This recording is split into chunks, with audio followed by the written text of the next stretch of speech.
এনেকে আছিলো যে কংগ্ৰেছত যে ৰকিবুল মন্ত্ৰী আছিলে, মন্ত্ৰী থকাৰ সত্ত্বেও একো কৰা নাই, আজি তেওঁ সমষ্টিত আহিব নোৱাৰে। আজি এনেকুৱা গতিকে বেয়া মানুহে কিয় ভাল কাম কৰিলে তো আহিলেহেঁতেন, আজি বেয়া মানুহৰ কাৰণে অহা নাই। গতিকে ডিব্ৰু ৰঞ্জনৰ তেনেকুৱা হৈছে যে আমি তাক জিকাইছো, ইমান কষ্ট কৰিলো, তেখেতো আমাৰ ইয়াতে একো কৰা নাই।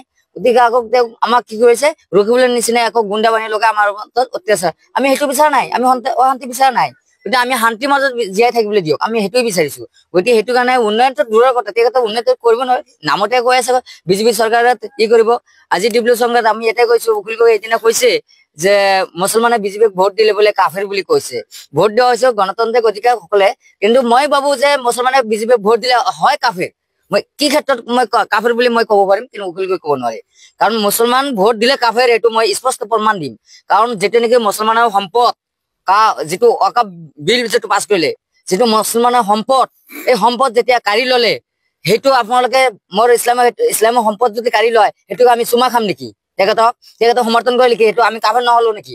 কবৰস্থান হওক, ঈদগাহ হওক, আমাৰ ইছলামৰ যিখিনি সম্পদ আছে সেইখিনি কাঢ়ি লব, সেইটো আমি সমৰ্থন কৰিম, সেইটো আমি কাফেৰ হলো না নাই? হয় না নহয়?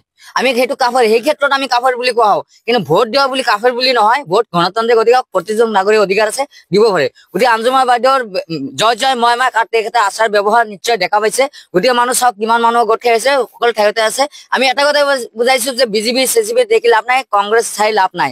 গতিকে কাটা হাতৰ কোনো কাম নাই, কাৰণ ৰকিবুল কি কৰিছে কি নকৰে সেইটো সকলোৱে জানে। গুণ্ডামানি ৰাজনীতি ডিব্ৰু ৰঞ্জনে সেইখিনি চলাইছে, গুণ্ডামানি। আৰু ৰকিবুলৰ নীতি নিয়ম এতিয়া ডিব্ৰু চলাবলৈ গৈছে। আমি এইটো ভয় আগতে এনেকুৱা নাছিলে, আজি ভয় পাবগৈ দি আছে। আমি ভয় খোৱা মানুহ নহয়, আই ডোন্ট কেয়াৰ, মই কাৰো গ্ৰেপ নকৰো, চিধা কথা মোৰ। 100 ভিতৰতে 100% আমি জিকি আহিব, আমাৰ আঞ্জুমান বেগম জিকি আহিব, ইয়াতে নিশ্চিন্ত থাকক। আৰু আমি ডিব্ৰু ৰঞ্জন শৰ্মাক দেখুৱাই দিম যে চুগালি ইয়াত শক্তি আছে নাই। ডিব্ৰু ৰঞ্জন শৰ্মাক মই জিকাইছিলো, আজি মোক চোৱা নাই বা ৰাইজক চোৱা নাই। ৰাইজৰ লগত প্ৰতাৰণা কৰিছে, চুগালিৰ লগত প্ৰতাৰণা কৰিছে। প্ৰতাৰণাৰ এতিয়া প্ৰতিযুক্তি উত্তৰ দিবলৈ মই আহিছো, আৰু ৰাইজে এটা প্ৰত্যুত্তৰ দিব যে চুগালি কোন হয়। চামাগুৰি মানুহ সঁচা ৰাজনীতি কৰিব বিচাৰে, সাম্প্ৰদায়িক ৰাজনীতি কৰিব নিবিচাৰে। গতিকে এইটোৱে আমি বিচাৰিছো।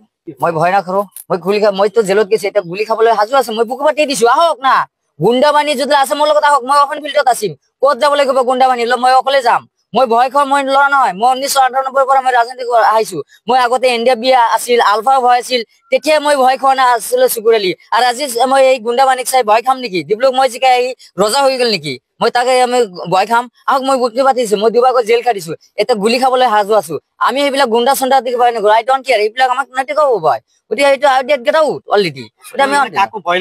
নকৰে, এইটো চিধা কথা মোৰ। আই ডোন্ট কেয়াৰ, মই কাৰো ভয় নকৰো। মই গুলি খাবলৈ মই আছো। মই ভয় নকৰা, মই ৰাজনীতি কৰা মানুহ নহয় মই। গতিকে মই সাম্প্ৰদায়িক ৰাজনীতি নিবিচাৰো, মই শান্তিৰ ৰাজনীতি বিচাৰো, মিলি প্ৰীতি হিচাপে থাকে, মোক শান্তি থাকিব লাগিব, এইটো মই বিচাৰিছো।